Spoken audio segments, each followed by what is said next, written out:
Welcome to Financial Issues, where we help you steward faithfully by honoring God with your investments.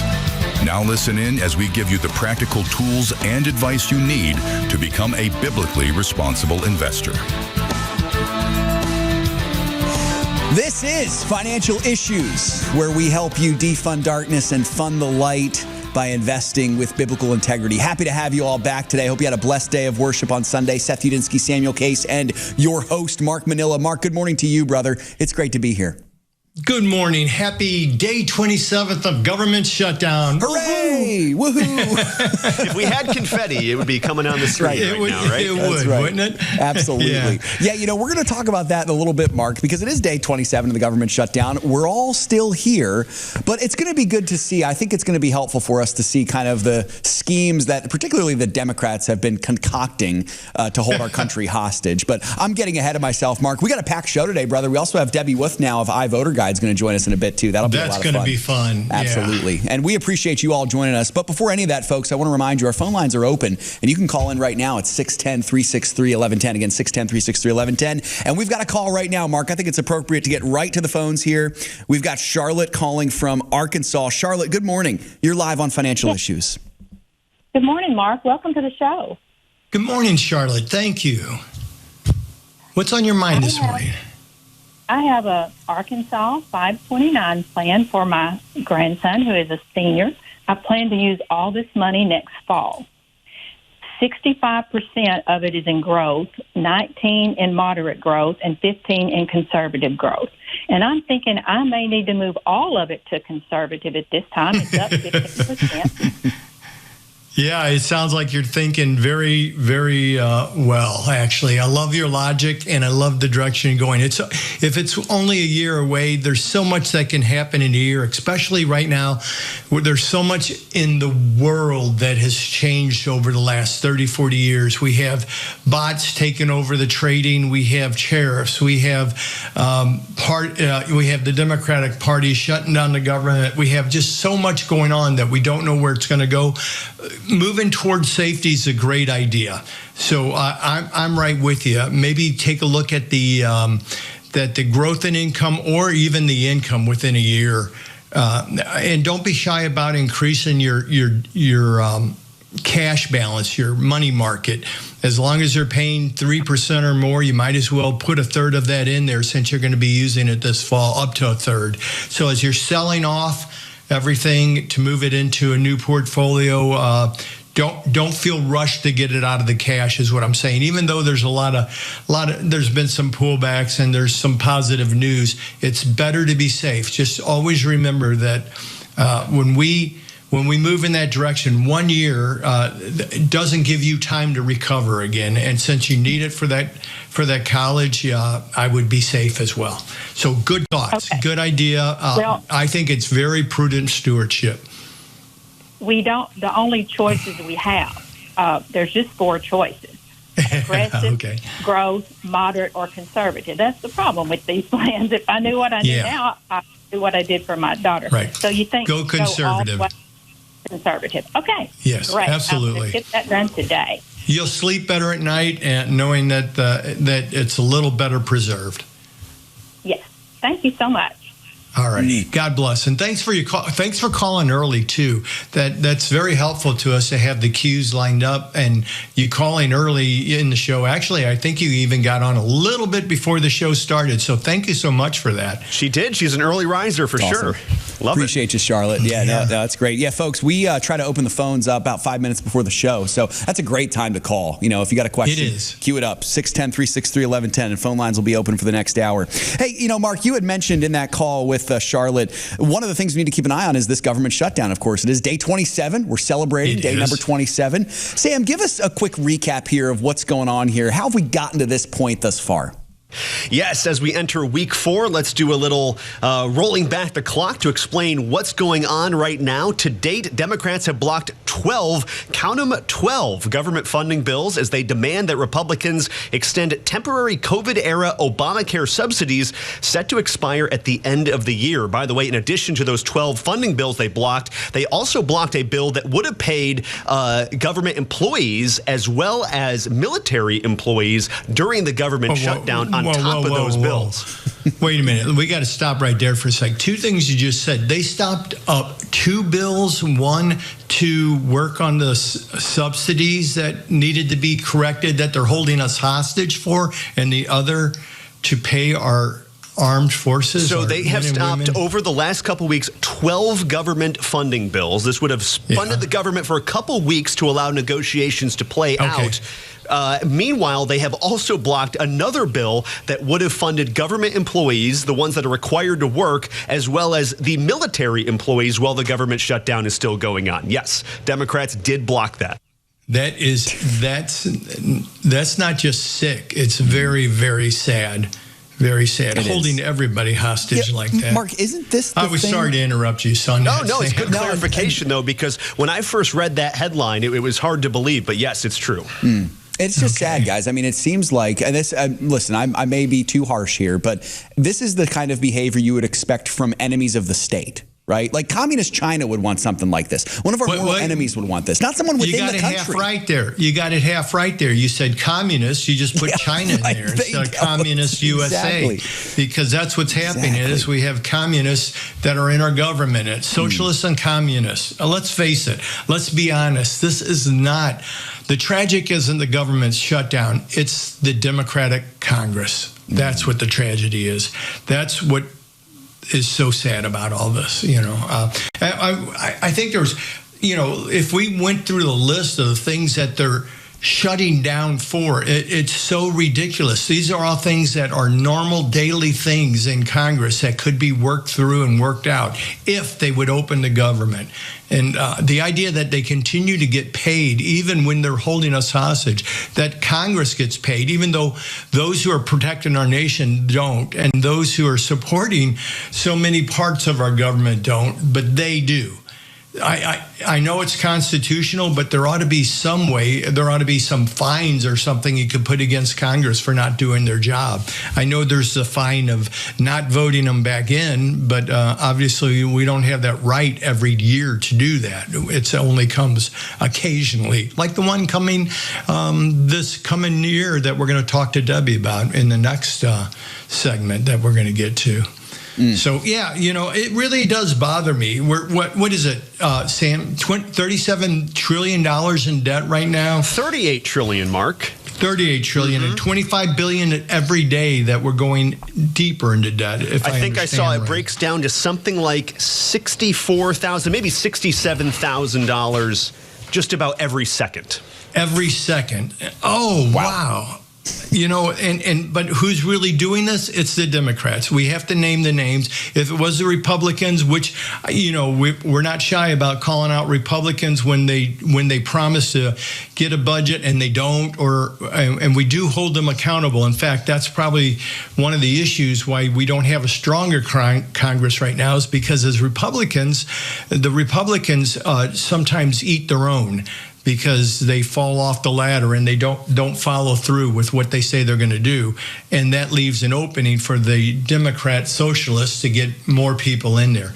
But it's the Democrats right now. It's the left-wing socialists that are doing this, and they're holding the whole world hostage, and it's just because of their addiction to our money, your money, my money, the taxpayer money. They have an addiction to this. They love it. They move it into all these non-government agencies and then wash money through and overseas and everywhere, and somehow, somewhere it must be getting back to them because all these people who get in that hardly have a net worth end up leaving with tens and hundreds of millions of dollars in their pocket. Amazing, isn't it, Seth? Mark, it really is. That's one of, I think, the things that is perhaps the most baffling to me about all of this. But really, as I think about it, it shouldn't be all that baffling because you're beginning to see, I think, the true heart behind so many of these people. And honestly, Mark, I would hope that our listeners would hear this and would think, you know what, these leaders in our country, so many of them, they are on a one-way ticket to hell. Their hearts don't belong to Christ. If they did belong to Christ, they would govern our country in a different way. The way they govern our country is indicative of what's in their hearts. And so I think you're nailing it right now. Leaders, they don't understand stewardship. They don't get it. They don't get it. No. If they had the Spirit of God in them, they would understand what it means to be a good steward of their country. They don't. That's evidence of them. Mark, I think a good thing for our listeners to do, truthfully, as we pray for our leaders, how about we pray for their salvation? We got to pray for their salvation. Absolutely. And that's what we're called to do anyway. Yeah. You know, let's be clear. Debt isn't compassion. Debt is not compassion. If we have to borrow to create benefits for people who don't need them, like able bodies, illegal aliens, and others, we shouldn't do it at all. It's not compassion, it's control. The only reason they issue these things is for control, get you addicted to it. You know, we need to stop accepting excuses. We need to vote people out who don't do their job in Congress and get a budget, and we need to hold those who are voted in accountable. That's the bottom line in all this. It's well said, brother. And it's a good segue, because coming up next, we got Deb Wuthnow, an expert in the voting process in this country. You folks don't want to miss it. We'll be right back after this break. Call in at 610-363-1110. We'll be back.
Before investing. Are you tired of the chaos? There are a lot of things that make noise, but only a few that truly matter. As a parent, I want to leave something that will last for a long time. You invest $300 a month increase on slowly by the time you retire. Not just an inheritance of money, but a legacy of godly values. Here at Financial Issues, we want to help you grow your money, but our main goal is to help you honor God with the money that He's given you. Invest your money in a God-honoring way. Go to financialissues.org. I found out I was pregnant when I was 21 years old. For me, I was scared, I was shaking. They do an ultrasound, and that's when everything changed. When I saw my baby, and when I heard her heartbeat, that was it. We've seen the hand of God ever since we stepped into the pregnancy center. To find out how you can support the life-saving mission of Preborn, go to preborn.com/FISM.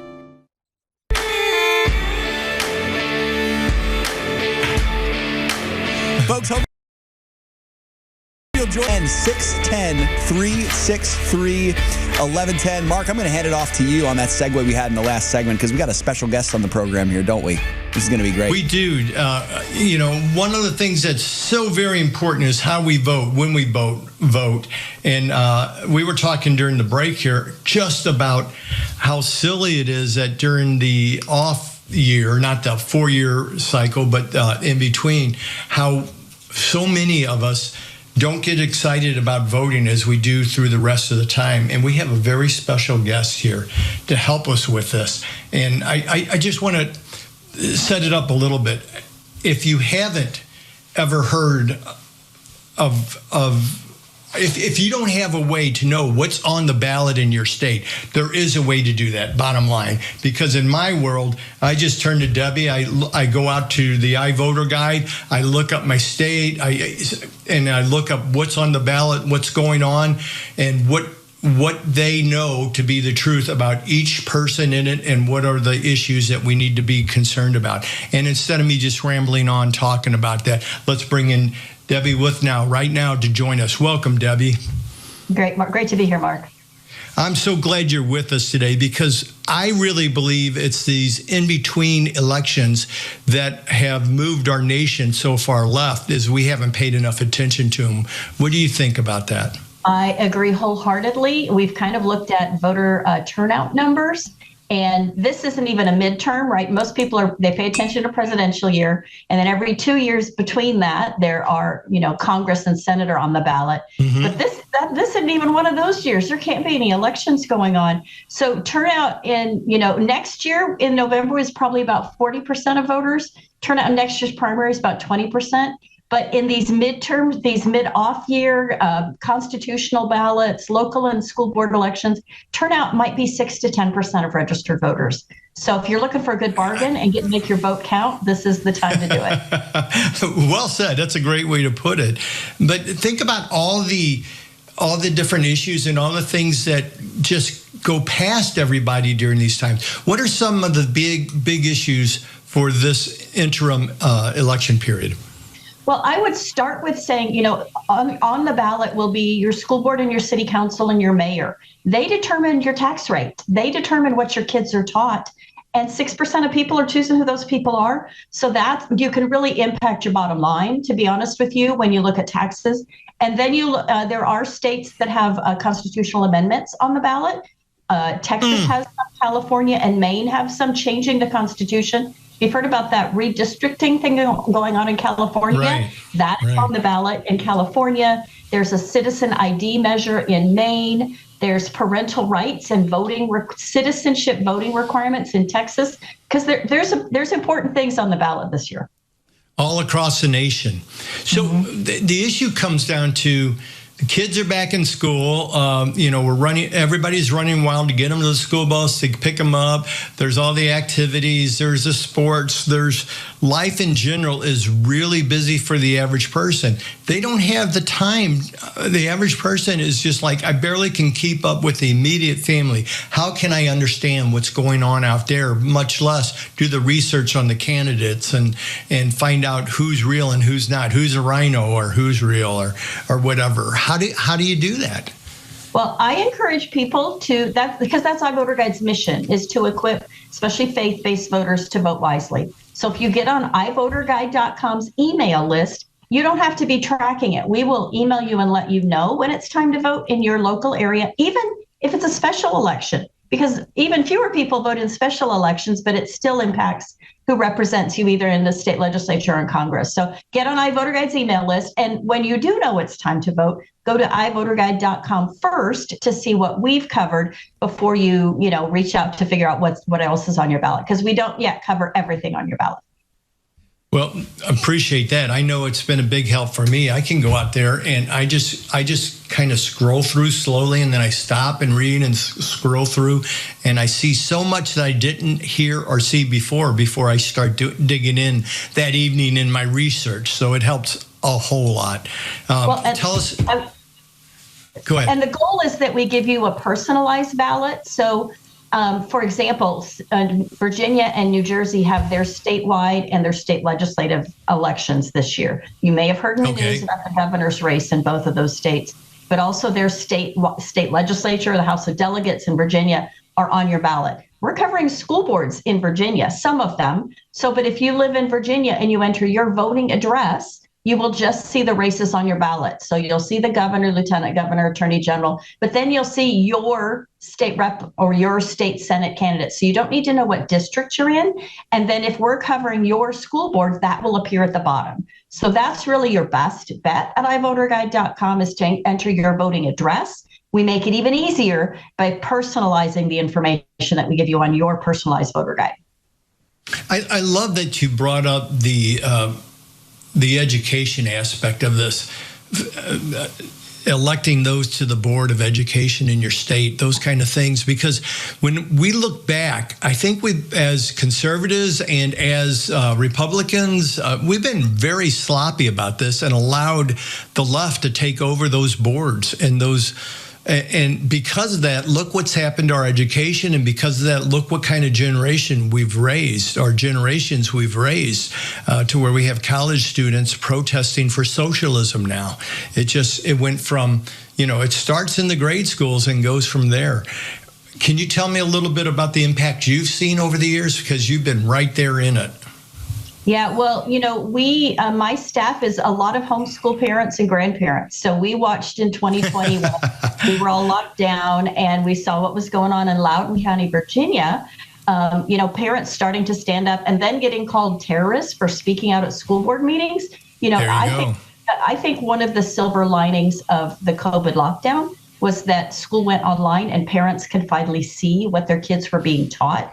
And it was an eye-opening experience, because we always just assume it's what we were taught, and it's not. It's very different now. So we started realizing that we need to get in there and involved in school boards, encouraging people to stand up and speak, but also to elect people who represent our values, who share our biblical conservative values. So we started covering school boards in Texas in 2021, and we learned some interesting things. In a third of the races, there was not even a conservative on the ballot, and that was in Texas. So my goodness, that, because it's a nonpartisan race, so there's no D or there's no R behind it. They say we're for the kids, but what's their worldview? What are their policies and things like that? Even pro-abortion, pro-life matters, because they allow Planned Parenthood to bring curriculum into the schools. They are teaching the children this transgender, you can change from a male to a female. What do you feel like you are now? So what is being taught in your local schools? And we just started realizing that we need to give voters an education, because in a nonpartisan race, there's just not much out there on those candidates. So that's when we started covering school boards, and we're seeing we can make a difference when we get good information out there. So our goal is to get churches involved and sharing iVoter Guide with their congregation. Because what's great about iVoter Guide is it's not a list of vote for these people. We don't tell you who to vote for. We give you the information so you can decide for yourself. So a church can share iVoter Guide. You can share it with everybody. Yeah, you can see how much they align with your values, your personal values. And as a believer, that's very important to me.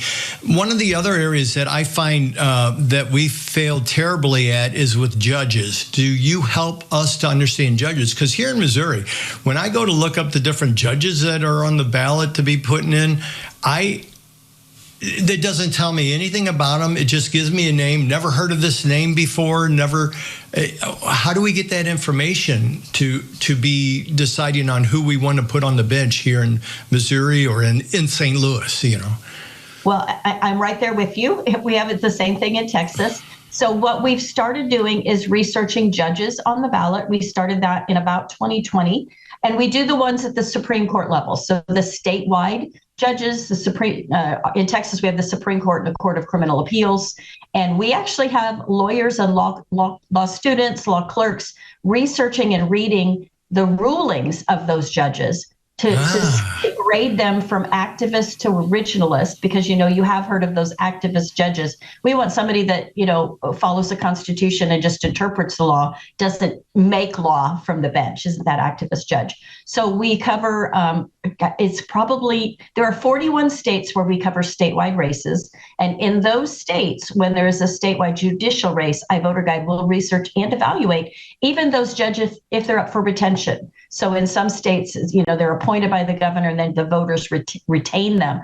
And we have actually seen an activist judge that was booted off in Oklahoma, and iVoter Guide exposed what they were doing. So we can make that's awesome. Information out there. Yeah, that's awesome. And that's what I wanted to hear. How do people get involved with you? How do they find out more? How do they, I know you have a mailing list and that email list and stuff, but tell us a little about iVoter Guide and how to use it in this last little bit of time that we have, about how to use it, how to make sure you get the information you need, and how to become an active citizen, not a passive citizen. I love the way you phrased that. So go to ivoterguide.com. Little I, think of it as internet or individualized voter guide. Bookmark it. Join our email list, and we'll let you know when elections are there. So iVoter Guide does comprehensive research that I, as a voter, would not have time to do. We're looking at what have they done with their money, who have they given money to, who have they received money from. We've gathered scorecards if they've ever held office, and they're scored on how they voted on legislation. endorsements, independent research. Go take a peek. Click on what you can see in the Loudoun County School Board candidates. So scroll down, click on the map, any map in the nation, and you can see what we're covering this year. And then sign up for our email list and just dig in deep. I was surprised at the research on the California ballot measure that our team just goes so deep and gives you all the sources. So you don't have to trust what we say. The rating helps, but you can check it out. Check the sources out for yourself. Very good. Thank you so much for being here. And I really appreciate what you're doing. It is equipping conservatives and well, actually anybody, you can go out there and use it, but it's equipping us to be able to vote with wisdom and knowledge. I appreciate you so much. iVoter Guide, make sure you get out there. Thank you, Debbie, I really appreciate you being here, and hopefully you'll come back very soon. Look forward to it. That's awesome. All right. Mark, I'm so grateful for what Debbie said there, because I've fallen into the temptation before of just checking out during an off year. You know, it's not the midterm. But it's so important, Seth. man. So important. No more. So yeah, I echo what you said. Thank you so much, Debbie. Boy, folks, we hope to hear from you. 610-363-1110. Now's the time to call in. 610-363-1110. If you have to leave us, we hope you have a great rest of the day. For the rest of you, got a lot more financial issues to talk about and your questions on the other side of this break. Don't go anywhere. We'll be right back.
I started investing close to 30 years ago now. All that time, I had never heard anyone talk about setting up your portfolio in a way that glorifies God.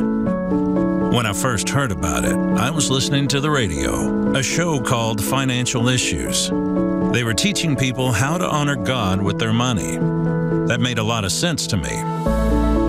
I guard my heart, my mind. I watch my mouth, hoping to bring glory to God in everything I do and say. But why wouldn't I want to do the same with my money? I decided I wanted my portfolio to glorify God. I became a partner with Financial Issues, and it's been one of the best decisions I've made. I want to leave a legacy of godliness for those who are following in my footsteps. Invest your money in a God-honoring way. Go to financialissues.org. My baby was like this big. He was like this tiny little spectrum of hope and this unnamed beauty, in a sense. It was poetic. And I saw his heart beating on the screen. And I mean, I went from, I don't want this baby, it's just a fetus, it's just cells put together, to talking to my child on the screen and feeling really protective and knowing that there's life growing inside. I mean, that sonogram changed my life. I went from just Candace to mom. I'm a mom. To find out how you can support the life-saving mission of Preborn, go to preborn.com/FISM.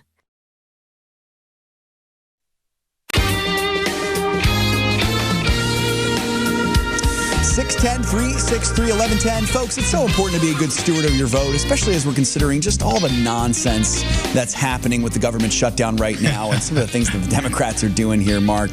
You know, I was going to get to a market update here, Mark and Sam, but I think on the heels of that interview, it might be good for us to just do one more recap. Sam, you had mentioned one or two of those ways that the Democrats are holding our entire country hostage, but it's not just those two things. They're doing a lot of things here, Sam. Give us some more of the things that the left is doing here to hold our country hostage, keeping our government shut down, and really harming the entire country as an enemy of the state would.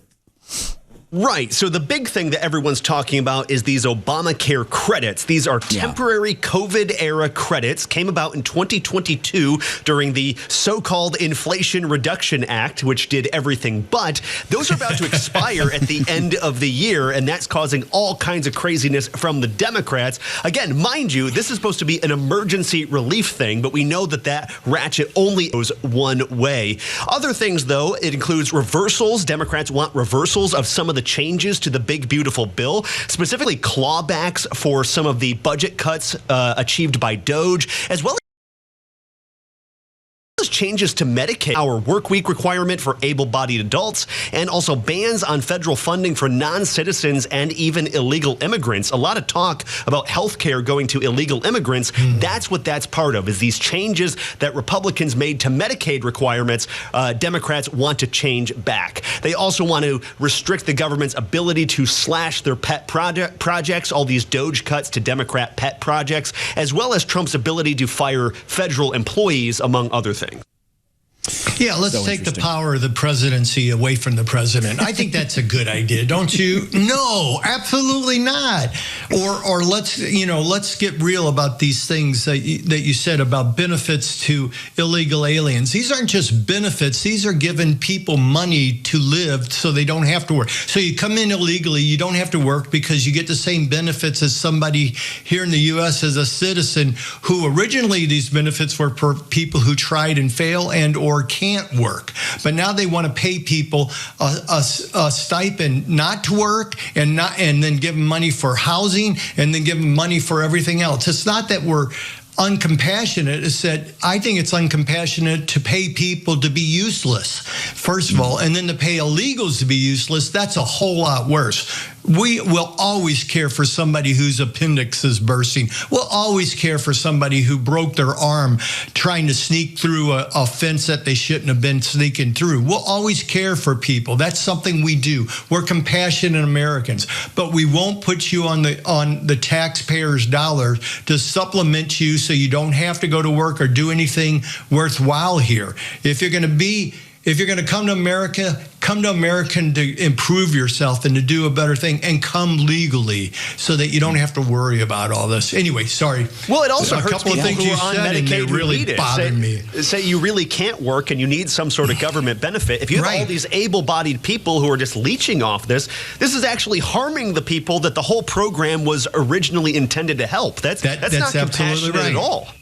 No, that's not compassionate at all. It's never compassionate to encourage people to be lazy and stupid. And we don't want to do that. And especially illegal or what would be the right way to say criminal, huh? Yeah. That's a good way to say it, and to be criminal. So no, we don't want to go there. I hope our Republican Congress stands firm. I hope that the world sees what these Democrats are doing. And yes, there's a lot of people out there who want these benefits. You know, I saw somewhere that it was like 60% of even Republicans want to restore some of these things that are gone. Well, that's just because those are the people who are sitting at home. I hate to do it like this, but aren't working, that are able-bodied, that would rather just sit at home with a minimum lifestyle and skate through instead of have to contribute or become someone of a respectable person who contributes to their society and helps others who can't help themselves. Yeah, 60% of self-identified MAGA supporters say they do support these emergency temporary subsidies. But this is just part of a whole conflict that the American people have, because on the one hand, they say they want spending cuts. They recognize the debt's out of control. But on the other hand, they also say we need to spend more on things like education, Medicare, Medicaid, Social Security, and low-income Americans. So they kind of want their cake and to eat it too. So I don't know if I'm in Congress, if I want to enact the will of the people, what am I supposed to do, Mark? Well, those are all headlines and not realities. That's the issue. When you ask a question one way, it'll get one vote. If you ask it another, the reality is, could we do better with the monies that are already going to where they're going? Yes. Could we do better even with less money? Yes, we could. Because what did I see? I think it was about 50% of our budget deficit is waste and fraud.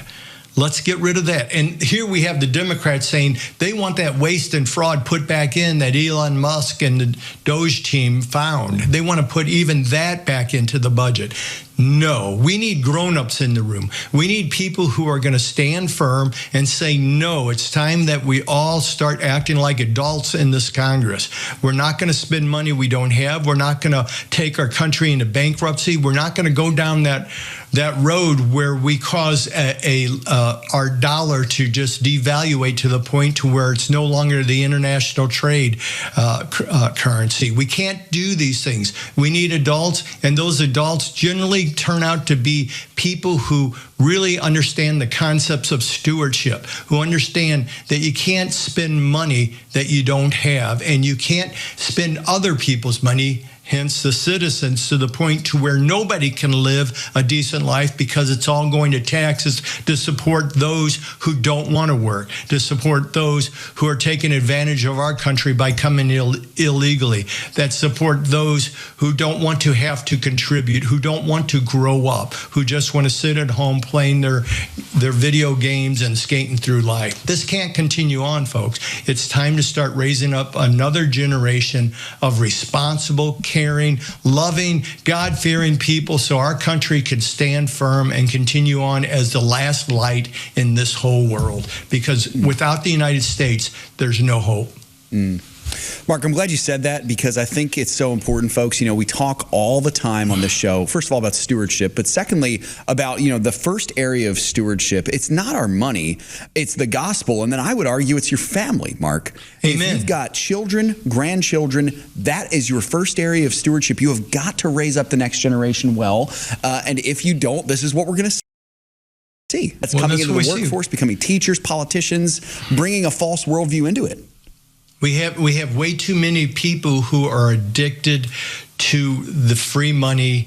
They call it free money that comes from the so-called government. Well, It doesn't come from the government. It comes from all our pockets. And sometimes, at some time, we get tired of our lifestyle declining because as taxes go up, because of all these things that are happening. The devaluation of the dollar is the biggest tax on the low income. Let's start getting our budget under control so inflation drops, so costs of goods go down, and those who are trying but doing real well can then start having a better life just because it costs less to live. That would be the way to go. Come on, let's raise up adults in our Congress and let's get rid of the spoiled, rotten children that are trying to ruin our country. It is pretty sad, Mark, because some of those spoiled, rotten children are in their 70s and 80s. Yeah, they're still children. Some people mistake a lot of people as adults just because of their age. Yeah. Absolutely. So, Mark, you're exactly right. I'm so glad that you said that. 610-363-1110, folks. Give us a call, 610-363-1110. Quickly, guys, the major indices last week, they finished the week with two real solid days. Seems like investors are feeling more confident in the potential for a rate cut next week. There's also some potentially good news coming out of U.S.-China trade relations. Friday's closing bell saw the Dow Jones up 1%. Same with the NASDAQ. The S&P 500 was about up 0.75%, and they've opened up this morning as well. Here comes Craig Howgard with the Ag, and then more financial issues right after this.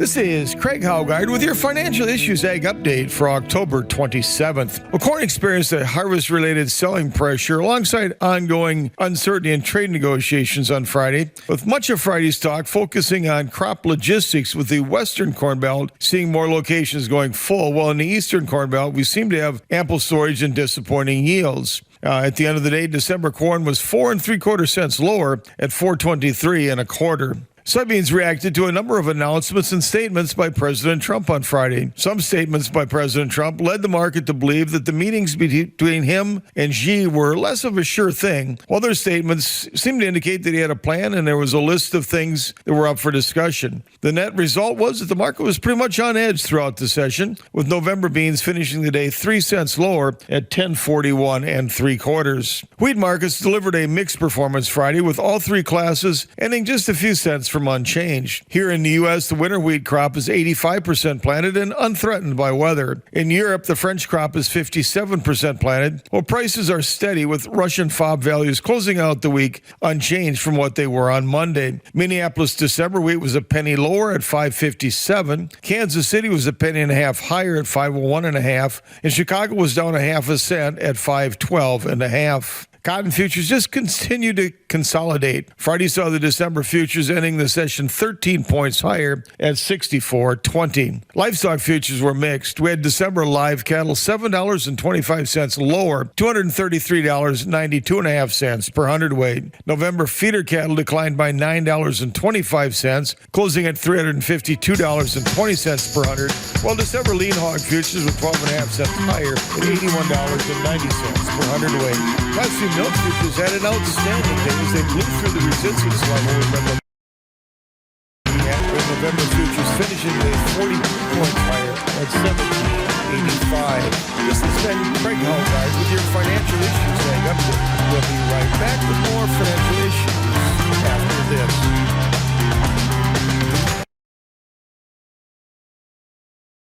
I started investing close to 30 years ago now. All that time, I had never heard anyone talk about setting up your portfolio in a way that glorifies God.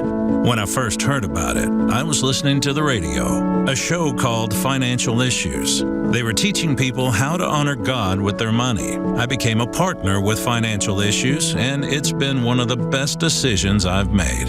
Invest your money in a God-honoring way. Go to financialissues.org. Where's Mima? We found out Shepard's diagnosis when I was about 17 weeks pregnant.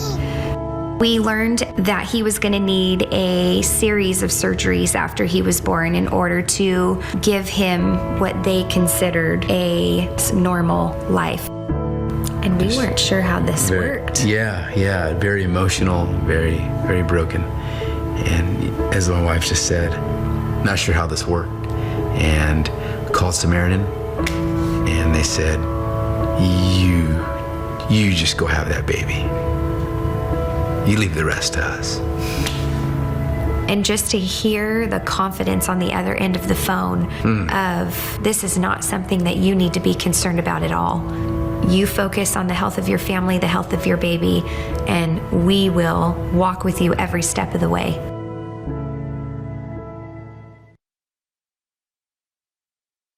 My baby was like this big, and I saw his heart beating on the screen. I went from, I don't want this baby, to talking to my child on the screen. That sonogram changed my life. I went from just Candace to Mom. To find out how you can support the life-saving mission of Preborn, go to preborn.com/FISM. The opinions and recommendations expressed on this program do not necessarily represent the opinions of the station or any of the program sponsors. Additionally, all products or services offered by the program sponsors may not be known by the program. Folks, 610-363-1110. You can get your call queued up. Called up. That's not right. Call queued up at 610-363-1110. We're having some fun here on the show. Hey, quickly, the benchmark indices, I mentioned how they finished. They've opened this morning all really strongly. In fact, the Dow Jones has hit a new record. It's up almost 0.5%. The S&P 500 is up 0.75%, actually more like 0.4%, near 1%. Then the NASDAQ is up 1.5 percentage points. Mark, I feel like the major indices hitting new records is really not all that impressive anymore because we're seeing it seems like on a daily basis. So actually, that's it doesn't take as long anymore as it used to. It used to be a big event, but no, it doesn't take any long. You think some of this exuberance today is due to the Argentina election? You know, it might be, Mark. That's really important. I'm glad you brought that up. Folks, we saw what I think is tremendous news in Argentina. It looks like Javier Milei did win that election, which was potentially... His party did. Yeah. So that's... His party did. Excellent. Sam, do you have any other details on that, or is it really just that's pretty much all we know at this point? I think that's bottom line on it right now. We don't. I'll say with the markets, though, the other big news is, of course, that potential deal with China. Both sides are now coming out saying they're feeling pretty good about a deal. President Trump is also meeting with Xi Jinping later this week. So we'll have to wait and see. I've heard this story plenty of times. We've got a deal, and then it never seems to come. So we'll have to see. What you have is two major chess players coming together at a new chessboard here. So we don't know telling where it's going to go, but they're going to say what they think needs to be said to help ease the tension and make it easier for them to get what each of them want. So, and then when it gets down to it, it might change altogether. So don't get too excited. Yeah, exactly. Well, 610-363-1110. Mark, let's go to Nelson. Nelson's calling from Louisiana. Nelson, good morning, brother. You're live on Financial Issues. Hey, guys. I just want to make sure everybody knows Seth made me call. What does that mean? You did that on your own volition, brother. Hey, this is the best way to get your questions answered. Yeah, Nelson, we're so glad that you called, brother. You'd put that question in the chat, and I just thought, we need our whole audience to be able to hear what you're asking. Well, I'm going to give a real quick testimony. I've been a partner for 8 years. I count on FISM analysis for my buys and sells, and that relates to the question. I have the last 5 years after building the portfolio, I've averaged 20% gains with about a 70-30 portfolio. So now to the question. Wow. Awesome. The question is, I'm looking for more income. I'm in income and growth, but I'm modifying it slightly to generate more income. And I know a lot of us retired people are looking to do that.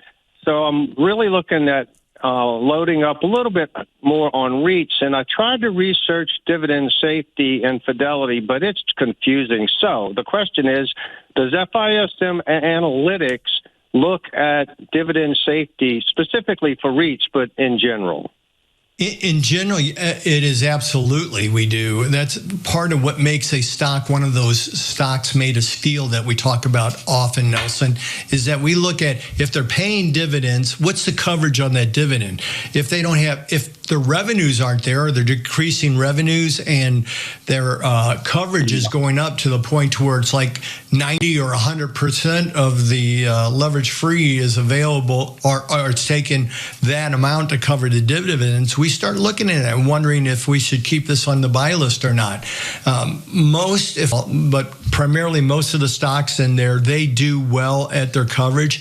The REITs are a little bit different in how they do things, because the revenues of the REITs are what really determine whether they can pay it.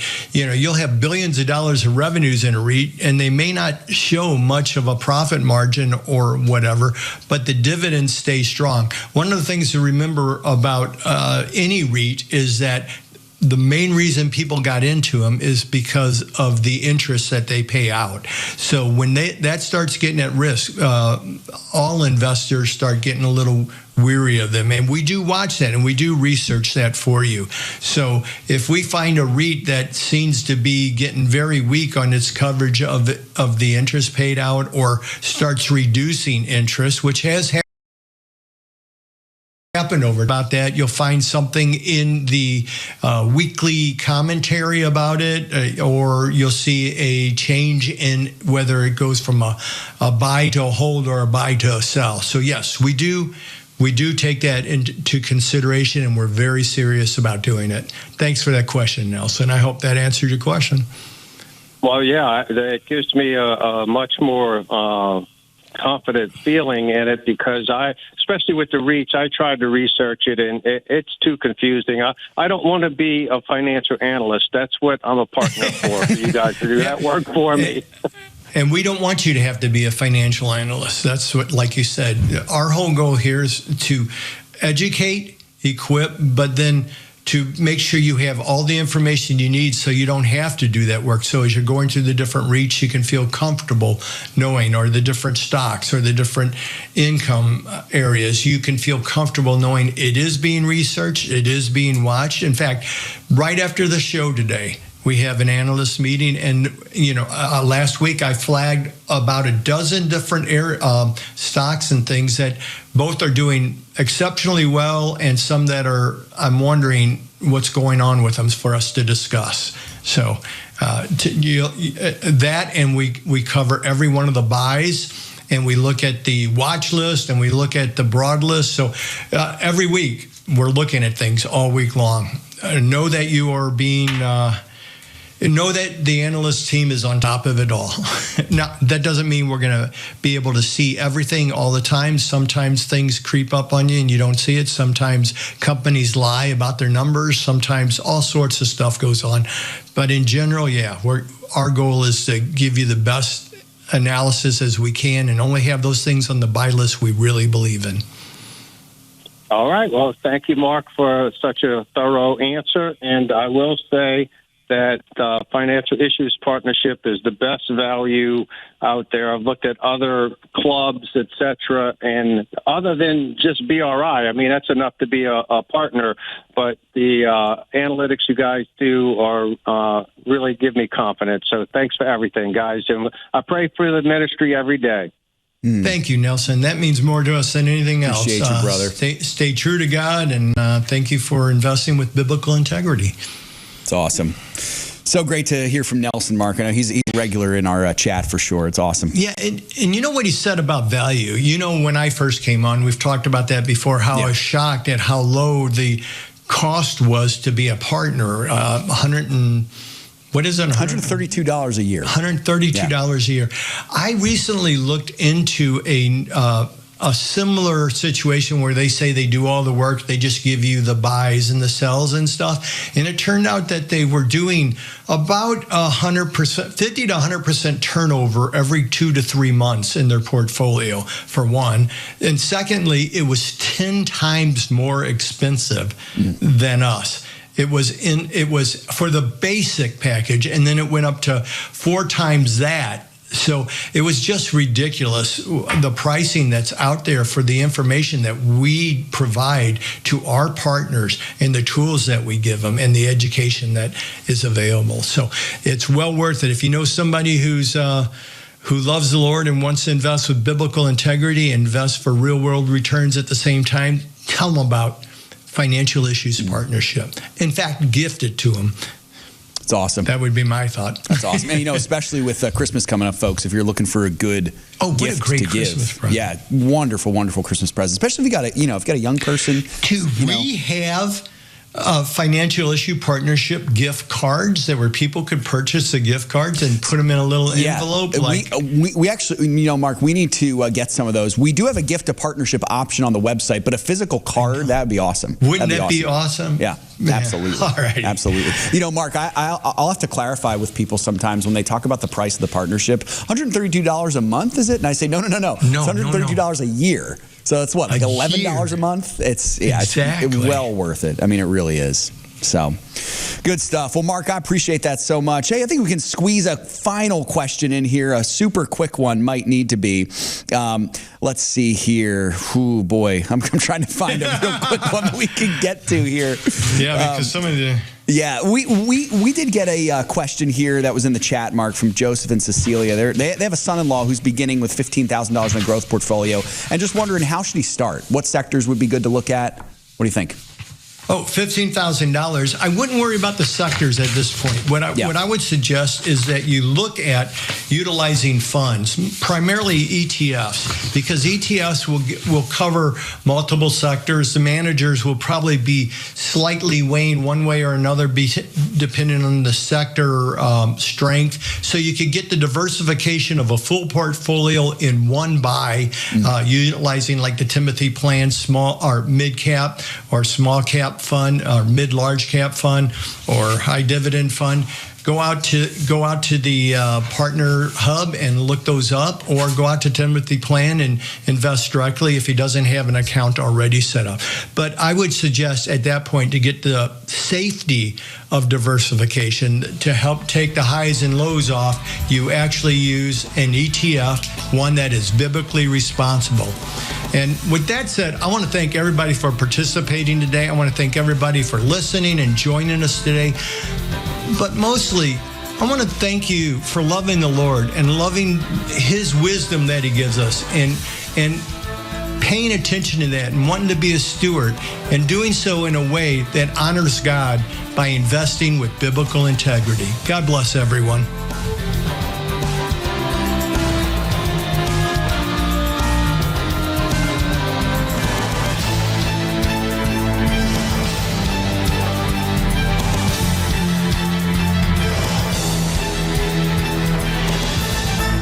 If we ever forget that we're one nation under God, then we will be a nation gone under. Thank you for joining us. This has been an FISM production.